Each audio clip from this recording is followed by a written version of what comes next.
With GTA 6 being confirmed as a real thing, I thought that now would be the perfect time to revisit GTA 5 and see how it holds up over a decade later, because to say this game was and still is a big deal is an understatement as big as Gorlog the Destroyer. But just like my GTA 4 video, I'm still gonna be telling you everything about this game as it is, so if you were expecting me to be biased because of nostalgia or because of my current opinion of Rockstar, then I just want to say that I'd like to take this chance to apologize to absolutely nobody. Also, this video only covers GTA 5, the main game, and not GTA Online. If you want me to make a separate video on GTA Online, let me know in the comments. First up, visually the game still looks great. The character models still show some of the best motion capture and animation work in gaming to this day. The special effects from guns and explosions are still a sight to behold.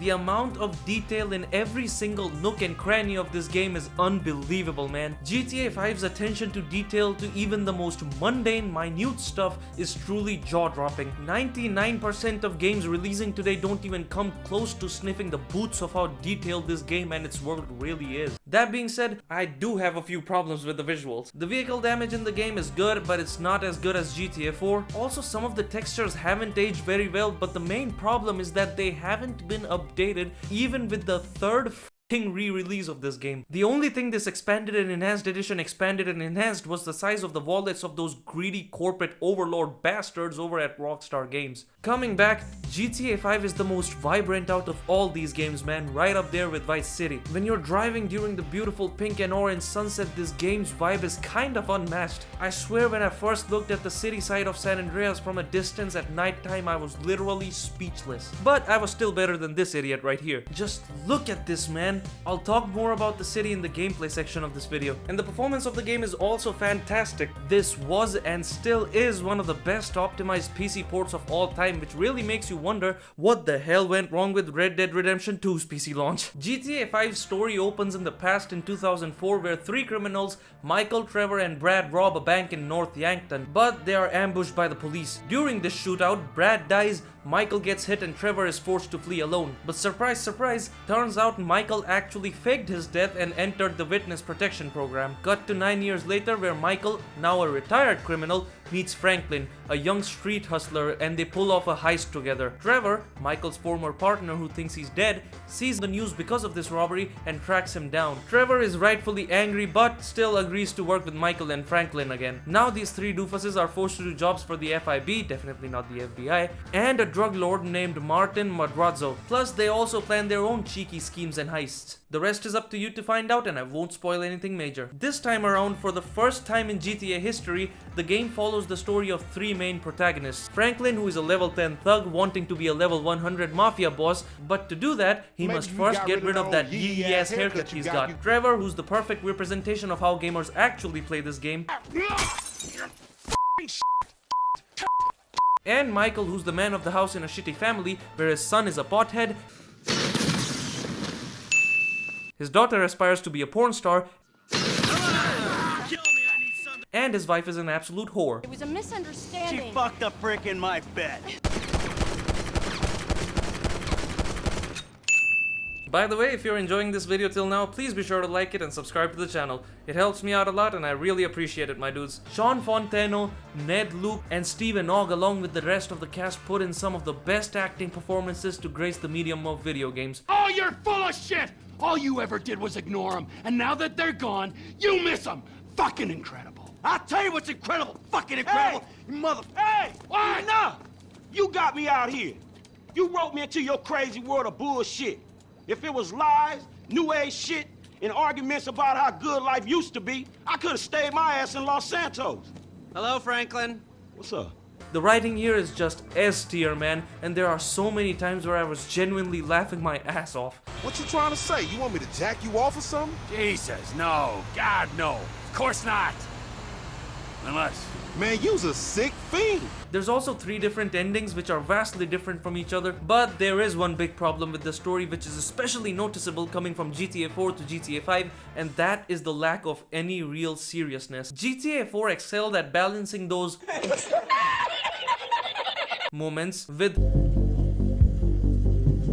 moments. Meanwhile, GTA 5 is basically just a sitcom. There are serious moments here which are very well done, but they aren't as much of a consistent part of the game as I would have liked them to be. Overall, I do prefer the story and plot of previous games more, but yeah, this right here is also a thoroughly entertaining story. Coming to the actual missions though, they are a massive step up from GTA 4. All three main characters have missions that are specific to them as well as ones which they can do together. There is so much more variety in what you have to do in the missions compared to GTA 4. My personal favorite missions are the heists. In heist missions, you choose one of the paths and set up the heists, and they are so fun to play through. The set pieces are also bigger and better than ever. Oh my goodness! The best missions in the game are the ones where you're allowed to freely switch between the characters like in the open world. It really puts into perspective that moments like these wouldn't be possible without this character switching mechanic. Unfortunately, not all missions are good. In fact, some are absolutely Trash. like this one where you just have to drive from one part of the map to the other in a slow ass truck. Or this piece of shit where you have to do loading dock work. I know I praise the writing, but damn it, that shit can't save missions like these. Tailing missions are also still here for some damn reason, but this time you also get to do them in a plane. Wow. Also, Rockstar's outdated game design shows up here as well. For example, here I accidentally clicked and Franklin kicked a car which somehow failed the entire mission. Or here where the mission failed because I jumped out of a truck I'm supposed to ram into another truck. The truck already has speed, so how the f does me not being in it make any difference? And then they go ahead and make up some stupid ass excuse for the mission fail screen. There is so much potential here for open-ended gameplay, so it is truly sad that there is next to no player freedom or room for experimentation in the majority of missions, which makes it feel like this campaign and the open world are at a disconnect, which sometimes gets so unbelievably tedious, it makes you question if the game being open world was even necessary for these missions. And because almost every mission can only play out in one particular way, there is next to no replayability here. Meanwhile, over here in this game, even just this one single mission can be completed in over 100 ways. Seriously, the last time these games had this creative freedom aspect to them was in GTA San Andreas, and I hope it returns in GTA 6. Other than the main missions, we also have the side missions called Strangers and Freaks, and these range in quality from Woo!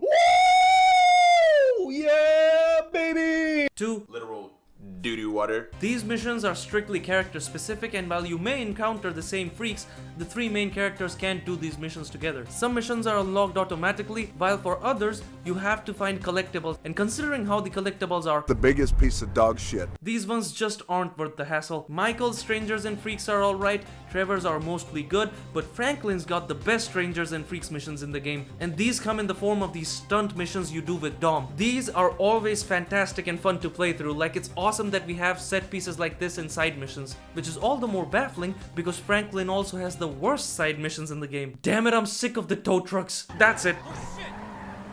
Ah, bitch! Also, I did encounter a few minor bugs like these horny ass tables and game breaking bugs where I couldn't proceed because people just froze and became statues. But let's come to the gameplay side of things now. The gunplay in GTA 5 is absolutely phenomenal. The character physics, while not as good as GTA 4 in my opinion, are still fantastic. The visuals and sound effects from all the guns and explosions are super satisfying. Plus the screen flash on kill from Max Payne 3 is also here, which is a massive win. Please watch my Max Payne 3 video. The blood effects are also really good, but one of my biggest problems is still present here, and that is the lack of dismemberment from the older games. Rockstar, you have already done a great job with the dismemberment in a modern game with RDR2. You just have to bring it back into the GTA series with GTA 6. Another thing I'd like to mention is that this game brings back the stats progression feature, but it's nowhere near as good as it was in GTA San Andreas. GTA 5 has the most amount of weapons in any GTA game ever, so I don't know why they didn't bring back the dildo from San Andreas. You can even customize weapons now with things like different paint jobs, flashlights, suppressors and all, which is a great addition, but the biggest upgrade in my opinion is the fact that you can carry all your weapons all at once. Give me a hell yeah! why have one kind of shotgun or RPG when you can have all of them? I hope whatever employee crunched up this idea got their well-deserved promotion. For the first time in the series, the entire game can also be played in first-person mode, which is great. GTA 4 probably still has my favorite gunplay in any GTA game ever because of the euphoria physics in that game, but damn dude, GTA 5 is still an extremely close second. The melee combat here is way better though. Don't get me wrong, it is nowhere near as good as GTA San Andreas, but at least the hits here actually connect, unlike GTA 4 where most of the time Nico was just punching air. Also, the counter-attack is really satisfying. You ain't no OG. Plus, there's also more melee weapons as well, like hammers, machetes and all, but as I said, no dildo from San Andreas, gotta give it a 0 out of 10. Shit game. All 3 characters come with their own fun to use special abilities now, which recharge over time. Trevor's special ability allows him to take less damage and inflict more damage on others, practically making him... Michael's special ability is a bullet time-like effect, allowing him to slow down time and gain the advantage in shootouts. Lastly, Franklin's special ability also involves slowing down time, but during driving. Using this, you can easily take corners at full speed and make precise maneuvers, so basically, it turns you into Ryan Gosling from Drive, but without the sick-ass jacket. Now that I've mentioned it, the driving here is also way better compared to GTA 4 in my opinion. There are more than double the amount of vehicles in GTA 5 compared to GTA 4 with series first editions like the submarine. Running over civilians is still a blast, but again, I like GTA 4's physics better. On the flip side, however, vehicles in GTA 5 actually handle like they have weight but without feeling like wobbling pieces of shit with butter bars for tires. Every car in GTA 4 which wasn't the supercar felt like this. I still don't prefer helicopters, but at least their handling on keyboard and mouse is way better here. Bike riding strikes a really good balance between realism and video gamey responsiveness. Water vehicles are practically perfect and airplanes are finally back, thank god. These are handled really well and are fun to fly and perform stunts with. GTA 5 also brings back car customization from GTA San Andreas and puts it on steroids. You can customize pretty much every car in the game, and the number of options you have from visual changes to performance tuning is truly a stunner.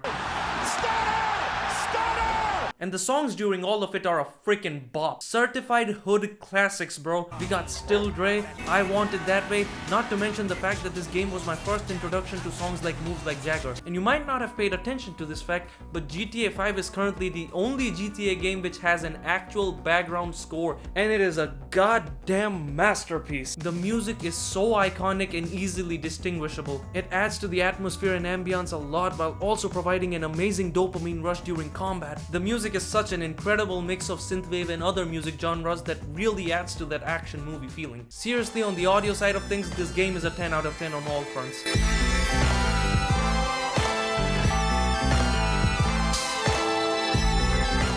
And now it is finally time to talk about the city. The city of San Andreas is back, and man, it is absolutely stunning here. San Andreas is much more massive in terms of scale than Liberty City, whether it be Vinewood Boulevard, barber shops, the underground subway, or anything in between. That feeling of care just oozes from every corner of this game's map. Plus, with the deserts, various beaches, and other landmarks, alongside actual wildlife for the first time, GTA 5's map also has way more visual variety. However, I do find it jarring how you cannot enter some basic ass areas like some of the rooms in the safe houses. What happened, bro? Is there like a horror movie story behind these doors? I already mentioned the amount of details this game has, and it works wonders in making this one of the most alive feeling video game worlds ever. While I still think that GTA 4's world is more immersive, GTA 5's San Andreas is absolutely breathtaking as well. But on the other side of the coin, GTA 5 absolutely obliterates GTA 4 in terms of content and actual stuff to do in the open world. You of course have returning features from GTA 4 like the hangout system, but also features from the series which were sorely missing like underwater swimming. There are some really interesting random events around the city,